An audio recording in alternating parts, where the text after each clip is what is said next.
are back with this episode of LUV ROX. I am your host, Roxie Johnson, and today I have a very special guest here with me today who I consider to be somebody I love.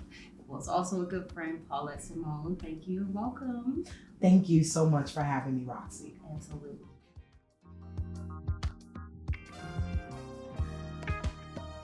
Paulette. Yes, I would like to just talk to you a little bit about why I wanted you here. Yes. The first thing is, at this point, everybody knows that this is a new series for me. You are only my third guest. And when I made an announcement, just like on social media and telling people that this is what I was going to be doing, you were, in fact, the only person that said, hey, Roxie, maybe I could come on the show.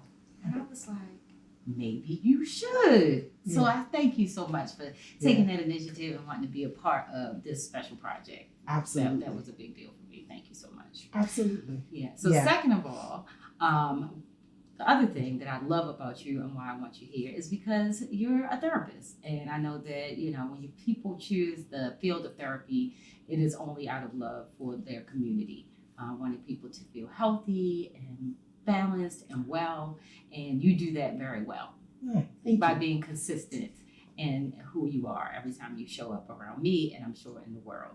So I was doing a little digging yesterday, and I saw that you have basically a consulting company called Paulette Simone and Associates, where you basically have a conglomerate of therapists that serve young people, older people, families, everybody, still trying to make sure everybody is feeling their best.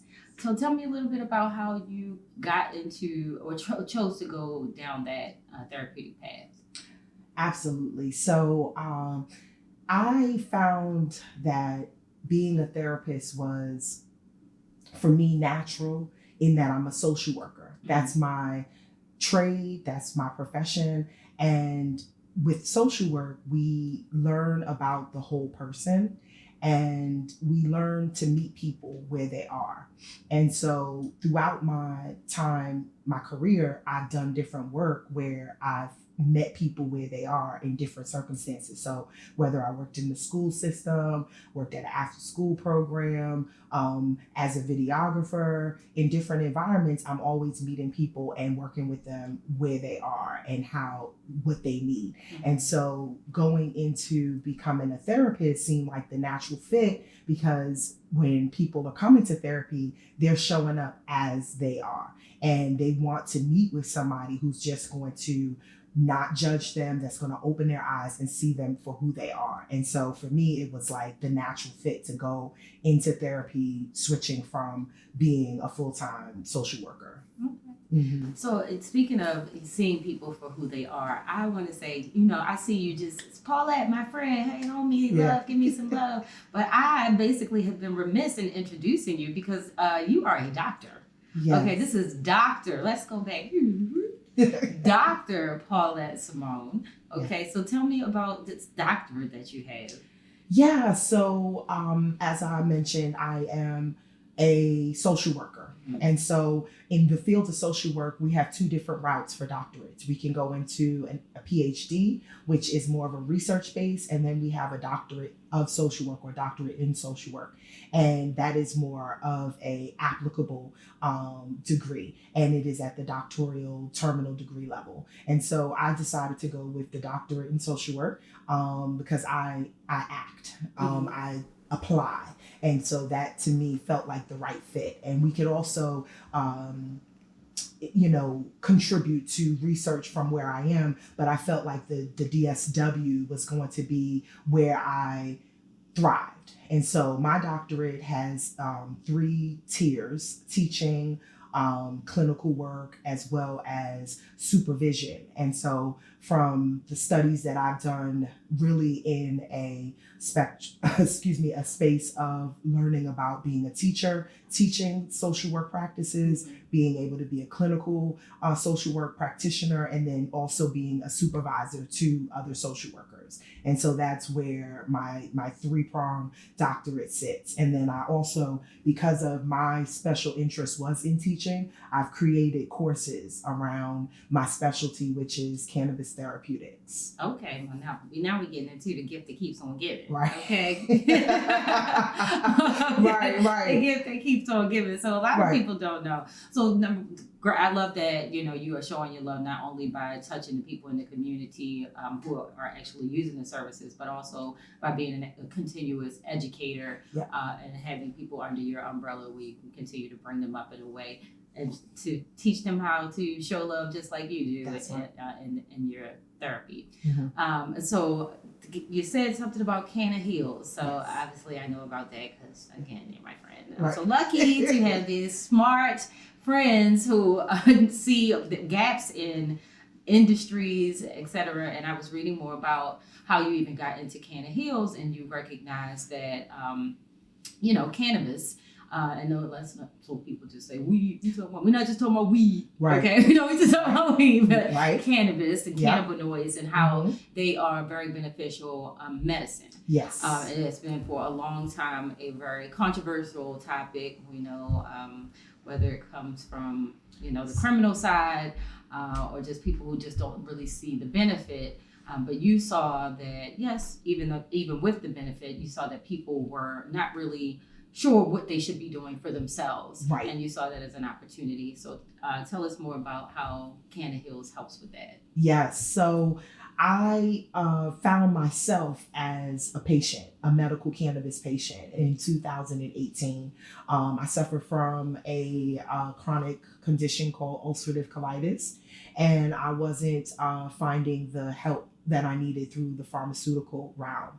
And so someone from a friend group that we both share introduced me to the medical cannabis market coming to Maryland. And I sat for a talk and listened. And as I am someone who loves to learn, I decided to seek out more information and began working at a dispensary and then decided to seek more information and went and pursued a master's in medical cannabis science and therapeutics from the University of Maryland, which I received in 2022. So what I found was, after finding the healing properties for myself, while I was at the dispensary, I wasn't having enough time to talk to the patients that were coming in, that were trying to understand what they were using and what worked and what didn't work. And it was like, I would only have like 5 minutes to tell them about this big menu and then some properties that would help. And I found that wasn't enough. And so because I have a desire to help, the social worker in me is a resource-based person. I said I have to build a way out to help other people. Say, ha-ha. Exactly. Where's the gap, right? Yeah. And so I decided to create Canna Heals, which at the time was really about helping people get their medical cards, because that process was difficult at the start in Maryland. It was like, who do you go to? How do I pay for this? Is it a recommendation? Is it a prescription? And so I just got that into a streamlined process. And then I started to talk to people about like what the products were in the dispensary, because everyone couldn't go in and find what they needed in the time that they had. So I just became like a personal online menu for people, and just started to help people navigate. And then because of the knowledge that I got from the master's program, I really tied that into the medical and made sure that people were really using it appropriately and making sure that the risks were reduced, because that's what we really want to do. We want to medicate safely and reduce the risk, And so bringing it into the dispensary, bringing people in and helping them get their cards so that they can access medical cannabis, it was really for me like life-giving, because I was helped, and then it was like I could help others. Pay it forward. And that's what LUV ROX is all about. Yes. Small favor to a neighbor. That's right. That's pay right. it forward. So, absolutely. Yeah, and I see that, very clearly in the work that you have chosen to do, and even more in what you're sharing with us right now. Yeah. Just being always actively looking for a way to help, because that's one thing. It's one thing to be like, sure, I'll help you. Just let me know what you need. But it's another thing to say, I'm going to be proactive, take the lead on trying to figure out how I can help. And that's what you have done with all of your businesses and your choice to continue your education, which is, it's a necessity to be able to even put yourself in a position where people can trust you to come to you and get the help that you have to offer. So kudos to you. Yes. And let this be a lesson to everybody watching that never stop dreaming, because clearly Paula just reminded me of the time when she was a videographer, shooting videos and doing all the things that obviously the crew is doing right now. And I'm like, man, you went from that to that. Okay, Doc. Yeah. Come on. Doc got the shot. Listen, you gotta start from somewhere. That's I love production. I love the idea of communications. That's what my bachelor's degree is in, communications, broadcast journalism. And so for me, that's where it started. So I loved when you came out and you shared what you were looking to do. And so to me, I said, well, I would love to share what I love. And I know you do things with a high caliber. And so I said, well, I would I would love to make sure that, that I could be in that space with you. Well, here we are. Yes. Together. Yes. Okay. Yes. Hey, Love Rocks Nation. This episode of Love Rocks is lovingly sponsored by Black Heart. Now, if you Google it, it'll tell you that Black Heart is something dark and evil and something not to be desired. But Black Heart knows you can't follow anybody and everybody's rules, so they said, nah. We stand for empowerment, positivity, and purpose. And at Love Rocks, we don't just say things, we rock it. Like we talk. With over 4 years in the fashion game, Black Heart has an array of stylish, inexpensive pieces for every shape and size. But what is more important is the love and the energy from these creators. It is truly something special and definitely something to be desired. So go tell Google that. No, seriously, give them a great review after you purchase. And definitely let them know that Black Heart is Love Rock certified. We're going to jump right into our next category. Now that we know all about who Dr. Paulette Simone is, we want to get into your memoir moment. So we give all of our guests 3 prompts to choose from. Mm-hmm. The first one is to describe the act of love that they've been shown and how it impacted their lives. The second one is to describe an act of love that they showed a person or people and how it impacted those people's lives and your life. And then the third is to describe a series of events that led you to a person, place, or thing that you love. So as in past, I don't know which one you chose. So drum roll, surprise. Which one did you choose? I chose the second one. Oh my goodness. It's so funny. Yeah. People told me people are not going to choose that one because people don't like to highlight themselves. And it's so funny. So as soon as they said that, look, there you go. Yeah. I have a love story that sees me doing something, and I'd like to share that. Please, the floor is yours. The moment is yours. Yeah. So, in 2005, I was 20 something. Mm-hmm. I was in my 20s, and I was living in Prince George's County at the time in Temple Hills. Mm-hmm. And at the time I was moved away from my friends and the people who I had really become close with coming out of high school, leaving New York and coming to Baltimore. And so everyone was still in Baltimore. I'm talking sister friends and brother friends. And I got moved, so to speak. I tell that story another time. But I was living there and it was just me, and I was attending a church that I really enjoyed, and I was finding some family connections with, but I really felt kind of separated. And my faith in God really became something that became an evolution. And so in 2005, I was working at a rehabilitation center in Burtonsville, and I had to travel about an hour and a half and walk about 2 miles to get to the rehabilitation center. And I got placed there through this staffing company. And it was like I was looking for a job. I needed a job. I had moved here from New York. Like I said, I was living on my own and I was like trying to make it, you know? And so I said, I'm going to do it. Regardless of what it takes, I'm going to do it. So I started working there and it was going well. Every morning I would walk from the bus, the last stop on the bus. 2 miles. Okay. 2 miles. You hear me? Praise and worship the whole rings way. Closed. They didn't have the rings back then. But Listen, you was closing your rings before you knew it. No Uber, no nothing. I was just walking, right? And it was, and when I looked at my story or was like reminding myself, I was like, wow, that was a long walk. You had a long walk because there was no buses out in this area in Burtonsville where I'm talking it's at least about. a 30-minute walk if you're doing it briskly. And praise and worship, praying to God, please, Lord, make this a time in my life where it pans out to something different, whatever. And I stuck with it. And so I worked at the center and I was at the front desk. So I dealt with the people who came in and I took the phone calls in as well. And so from the people outside calling and from the guests. So I would get these calls from guests. Hey, did I get a package? No, and people started to know who I was. So I started getting this call from this lady. Her name was Miss Sizer. And she would call every day and she would say, has there been any calls for me? Have I had any guests?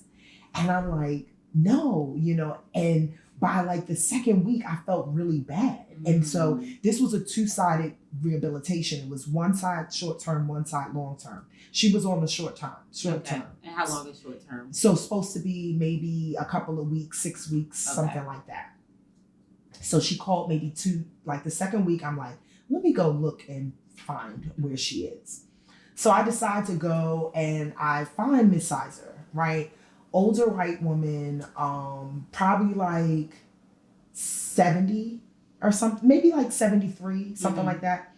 So I go to her and I'm like, hi, I'm Paulette, I'm from the front desk. And she's like, oh, hi, and she's like, do I have a guest? And I'm like, no, it's just me. You were the guest. I was the guest. So she was so like, sweet. Right. So she was like, it's so sweet of you to come see me. And she grabbed my hand and I grabbed her hand back. And it was a very a moment where I realized we were connected. Mm-hmm. And so I said to her, well, I'm coming to see you. And I was looking forward to coming to have lunch with you if that's okay. And so she was like, yeah, and she sat up in her bed or whatever. And we sat there and we talked and I prayed with her. She didn't know God. She was like, I just never had a chance to. So I prayed with her, go back to my stead, front desk. Every day for the next 4 weeks, when she wasn't doing whatever she was doing, I would have lunch with her. I would take her outside sometimes. We would sit in the veranda area. And then sometimes we would just watch TV and I would hold her hand. And it was such a special time. And the thing was, she had a son and he never came to visit her. And he had a family. And she would say I don't know why they won't bring the children to come see me. And I would always hope that they called so I could just say, hey, never. The story goes, she gets moved to the long term. She's not getting any better. And every time I would hold her hand, I run warm. She would always say, you are so warm. I just love when you come by. You can see about me. I can't believe you would come and see about me. And it would be like, I want to come see about you. I need to come see about you. Mm-hmm. So she got moved to the other side and I went and I would have lunch with her. I would take her out and it was about 5 months of just kind of seeing her and going around and people knew that I love Miss Sizer and they would be like, Miss Sizer, here comes Paulette. And it would be like, yeah, yes, I am coming to see my Miss Sizer. And walking, praying, feeling winter comes, spring comes, and I'm asking God for a car. I'm asking him for just life, a different life, but I'm happy with it. But I'm like, it would be nice to have company, to have community, and at the same time, Miss Sizer and I were getting closer. I tell you, I was out for about 3 days. I had gotten sick, like a cold or something. And I called up there the first day and they said Miss Isa was down with the oxygen rehab or whatever. And I'm like, well, let her know that I called and I'll be there. Second day I couldn't call, I was too sick. Third day I called, Miss Isa can't come to the phone. I came back on the fourth day and my voice trembles and they didn't want to tell me, but Miss Isa passed. Man. Miss Isa was gone. Not while you weren't there. Not while I wasn't there, but yes, while I wasn't there. And she had left a card for me. And it was just like, and I still have it, I think, in my, like one of my things, but it was just said, thank you. It's a thank you card. And it just had her name like scribbled on it. And I just remember feeling so filled up. Like, how did I got the chance to be with this woman for the last 5 months of her life and nobody else got a chance to be with her, right? And she wasn't ornery, she wasn't like the most friendly, but she nobody was paying attention to her. And I had an opportunity to do that. And God let me know in lots of ways that she was my community at that time. You know, and singing, going there, walking them 2 miles and getting there and waiting for her call. It was like a time of my life that I won't forget. It was 20 years ago. When I was looking at it, I was like, dang, I remember Miss Isa. And I remember the last couple times I held her hand had gotten like frail, you know, and with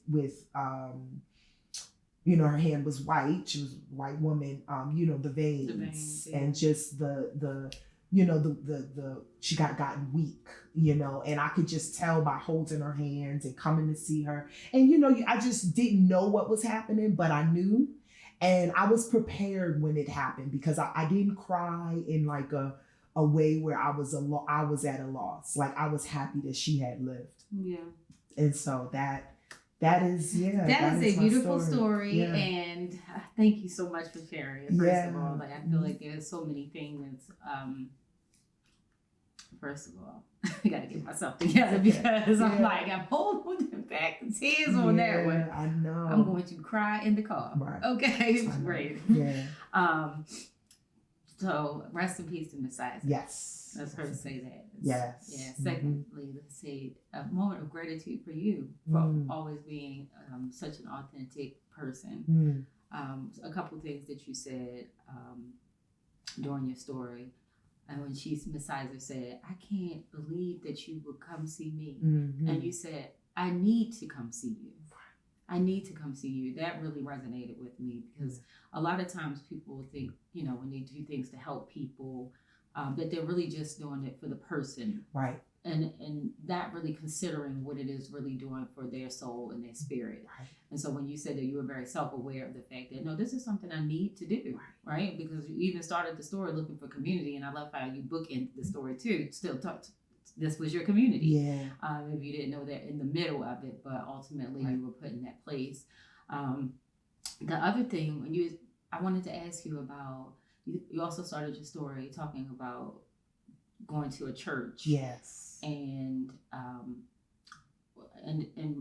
praying with Miss Isa. Yeah. So how would what impact or what role did your faith play in even making the choice to see her as a full human that you wanted to engage with?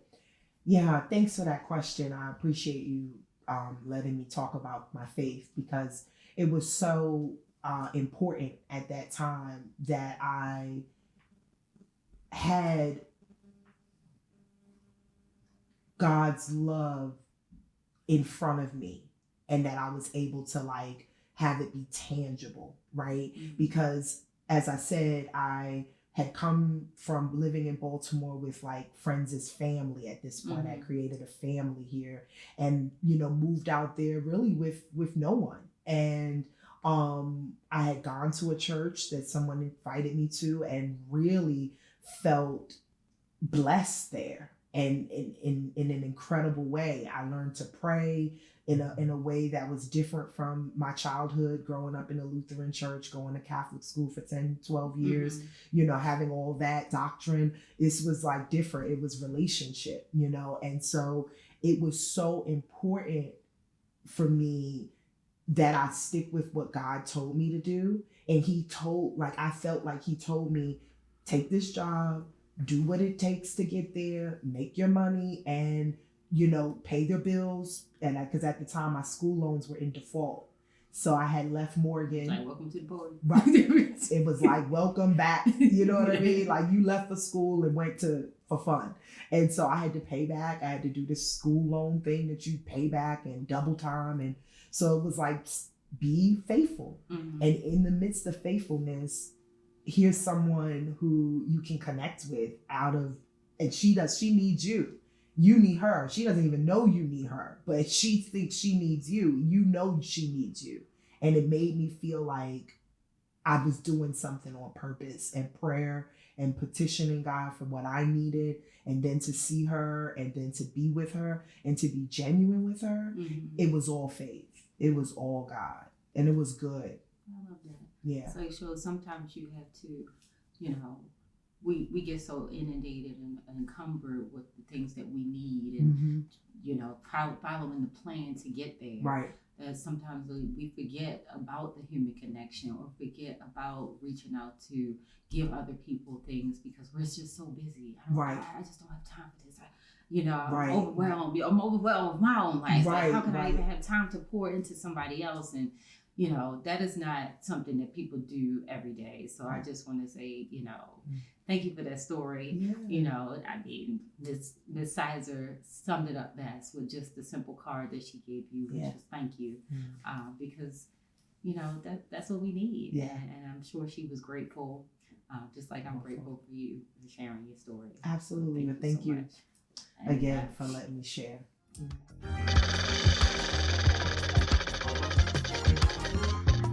So now that we've had the memoir moment, we are going to move into something a little more spontaneous. Oh, okay. You had time to think about that, but you won't have time to think about this. So this is our game. It's called Tap In. Okay. It's partially a conversation card game, and then there's some other little things that you might fall upon. So I just ask that you spin the wheel. Yes. I don't think you'll have any problems coming up with something on the spot. You're really good with that. So spin the wheel, and it'll tell us what you'll do. All right, here we go. And spin it hard. Well, Just from the top. Just do like that. I really feel like I did a good You job. can do it again. Can I do it again? You can do it again. One more Let's time. see. Here we go, because I'm going to hold it. There we go. Yeah. Big winner. All right, what does it say? Love letter. Love letter. Okay, love letter. Which look into the camera, her camera right here.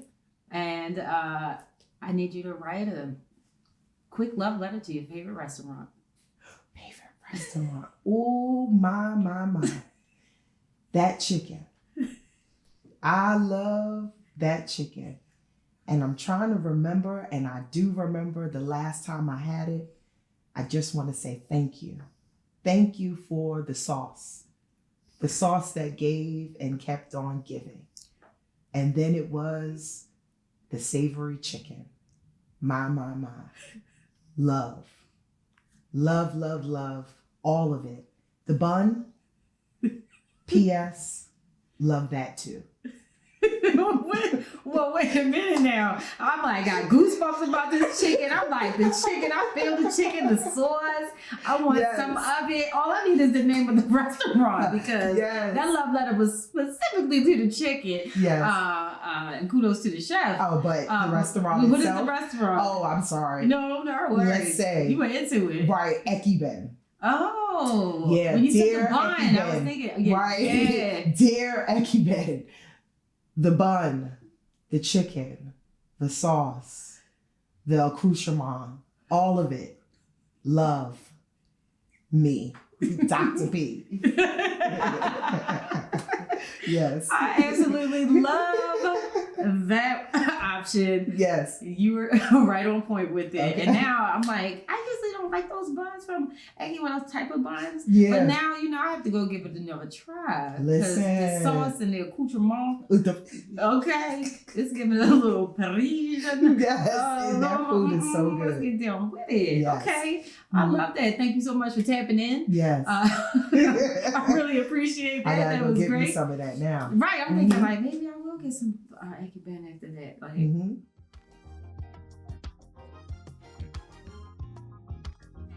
So now we are back with the new segment. It is called That Ain't Love. That ain't love. Well, it could be love. It might not be. And that is the question. So when you hear the prompt, you just answer, that ain't love or that's love. Got it. All right. First thing I'm going to start with is the wobble. That's love. That's love. That's That's love. Okay. I kind of like the wobble. Yeah, it's love. fun. It's cool. It's cool. All right. Breakfast for dinner. That's love. That's love. That's love. That's love. Is it the pancakes or The pancakes. the pancakes? Everybody's like the Ooh. pancakes anytime, right? It's like Pancakes. breakfast, lunch, dessert, dinner. All of them. Give it to me. Mhm. They just had pancake day at IHOP, and I always forget. I miss that. I know. I was like, Yeah, the and next time I have IHOP's to tell my pancakes are friends good. who always go and are there when they tell me. I'm like, it would be love if you told me that it's Yeah. happening. Let me know. Let me in on it. Yeah, right. let me in on it. Right. All right. How about HMOs? That ain't love. Yeah, That ain't love. It ain't. That ain't love.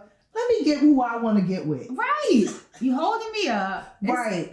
Yeah, that ain't It's a love. whole thing. Mhm. It's like it's not made. It's not for the weak, Mm-mm. and the people who need it are the weak. Right. It ain't love. It ain't love. All right. A rainy day. That's love. That's love. We need rain. We do. We do. gotta have moisture. Yeah. You know, because my skin gets dry easily. When we didn't have any precipitation, I was in bad shape, and I didn't realize how bad Because of the moisture. because of outside. the moisture outside. You gotta match. We are made mostly of water. We need the moisture, and so yeah, so that's love. Which is why our lips crack. Crack. All right.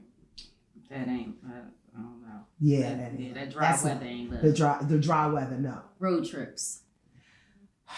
that's love. you feel like Right, Yeah. by myself. Yeah, by yourself. By myself, that's love. Okay. With other people, that ain't love. That ain't love. No, It's we teetering. get there. We get there. I'll see you there. I see. See you when we get Get there. there. Follow me. You like. Right. Okay. All right. We're gonna do like two more. Okay. Because we're in Baltimore, I always have to do picking crabs. That ain't love. That ain't love. All right, because you're New York. From New York. From New York, so y'all don't really do that up there. No. And I didn't get into it. I never. Okay. It's been here a long time, but I've not gotten into that. I just give me my crab meat. Okay. Put it in a Put cake. it in a cake. Patty cake. Put it together Mhm. and then serve it with the things on the side. I don't want to have With to some do all accoutrement. that. With accoutrement. All that, yes. All right, and All right. finally, I'm going to go with Crocs with gibbets. That ain't love. That That ain't no, love. get your heel inside something. I don't care if it's in sports mode or not. Somebody told me those things go in sports mode. I said, enough. I saw this one guy who had outran the police, and his Crocs was all the way up around his ankles. By the time it was said and Man, done. that was so funny. I was like, I don't know what he did, but he gonna be mad. He went with no shoes on. Right. Picked the wrong Right. shoes that day. Yeah. So okay, so thank you so much for Yeah. for playing that game with Yeah. me. That's one of my favorites. I love it. All right. Doom, doom. Guess who loves you? Paulette, Smitty, Dr. P, all of them. My little sister from another mister. Girl, when we met, we were 19 and 23, young, wild, and an entire hot mess. And look at you now. I have had the absolute honor of watching you grow into a phenomenal woman. You didn't just dream big, you did big. You built Canna Heals, creating a space for education, healing, and truth. You earned every single one of those degrees on your way to becoming Dr. P. You became an extraordinary therapist and now a professor. Listen, definitely black girl magic, brilliance, and purpose all wrapped up in one fabulous woman. I'm so proud of you, so inspired by you, and I love you more than words can hold. From hot mess to highly blessed, you did that. I hope you always know your life, your work, and your light means so much to all of us lucky enough to know you. Love you, girl. What do I love about Paulette Simone, a.k.a. P. Smitty, a.k.a. Aunt Smitty, a.k.a. the meth to my red? I love Paulette because, first off, she's funny, especially when she's not trying to be. She talks like an 80-year-old white lady when she says stuff like, there were some talks of a sauce. Paulette is just very funny. She's kind, and she is thoughtful, and she is very reliable. She's a great auntie to my sons who love her dearly, and she's a ton of fun. That's why I love her. She's my girl. Hilarious. Happy birthday, Smitty. What I love most about Paulette is that infectious smile. When she walks into a room, you can't help but smile back. It's what's behind it for me. It's her warmth, it's her kindness, it's her desire and passion to help others, her quirky humor. She's just an amazing person, and I'm so happy to know her and call her my friend. I love you, Paulette, and happy birthday.